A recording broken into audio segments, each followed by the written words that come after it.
Hi there, it's Cassie. Welcome back to my YouTube channel and blog.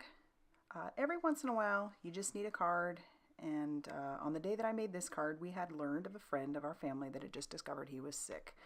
So it's certainly not a fun occasion, but I wanted to make an uplifting card, which is where ninjas and fun stencils come in. So first of all, I'm starting off with some Neenah Solar White cardstock, and I've got the My Favorite Things Radiating Rays stencil. And I'm just going to use a little bit of washi tape to tape these down to my work surface so that they don't move. And I'm going to create a little hinge on my stencil so that way while I'm inking, I can lift it just to make sure that I'm getting the ink exactly where I want it.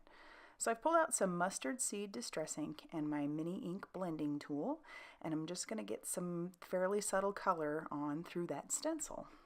And like I said, the hinge is really nice because I can kind of lift it up and see where I'm putting that ink down. And I'm trying to drag it out a little bit so that it's a little bit softer on the edges. See, and I have enough ink left on that mini ink blending tool that I can just kind of pull it down. And when I like the results, I'll just pull that all off of there, and I will move on to my stamp platform where I'm going to stamp the Ninja from the Ninja Invasion set, which is from Altenew. I actually did a haul video right before this video showing these stamps and how on the back of the packaging they have a really neat thing that you can, it'll show you exactly the steps to get the image that you want. And I was just, like I said, really intrigued with these stamps when I first bought them. So, and those dang ninjas are so cute. It was a little hard not to. What I'm doing is I'm rubbing my finger on them because I've never used them before, and it kind of conditions the stamp a little bit to hold the ink a little better. I'm not sure exactly why or what the science is behind that, but it is.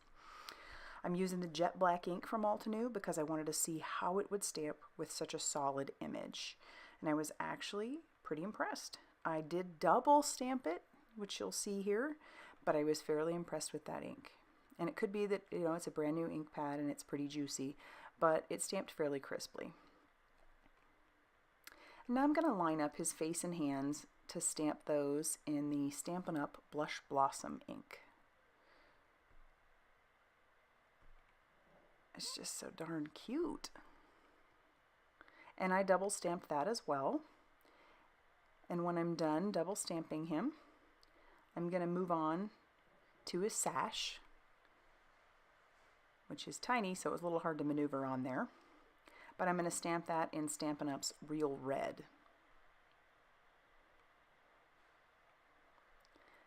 And once I get that all stamped and I'm happy with how my little ninja looks, I'm going to fussy cut him out. Because I didn't buy the coordinating dies for this guy, I don't mind fussy cutting him out. I'm one of those that when faced with the dilemma of a budget, which is all the time, as much as I love having matching dies, I'll buy more stamps before I'll get dies, just because, you know, more stuff to stamp with is a lot more fun. And I really don't mind fussy cutting, especially with big images like this. It's pretty easy, it's not taxing, I don't really mind doing it. And when I'm done fussy cutting him out, I'm going to grab a piece of blue cardstock from my stash, and that is going to measure 4 1/4 by 11 inches.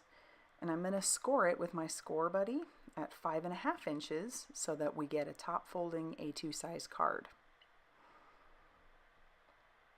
It's at this point that I realize now that my panel is obviously way too big, so I trim it down to 4 inches by 5 1/4.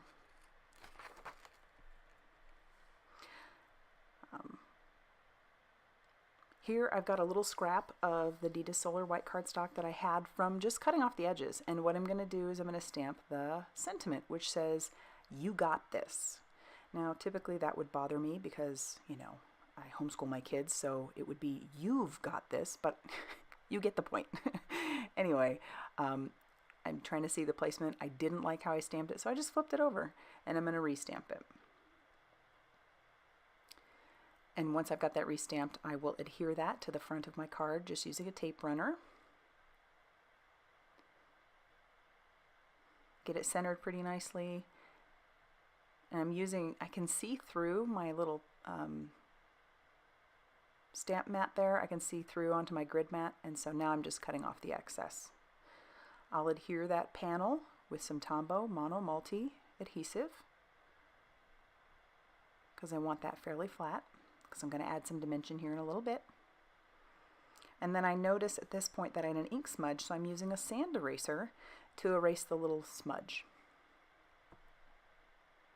And that there is a Simon Says Stamp Mini Spring. And I'm going to adhere that to the back of my image, and I'll adhere that to my card front.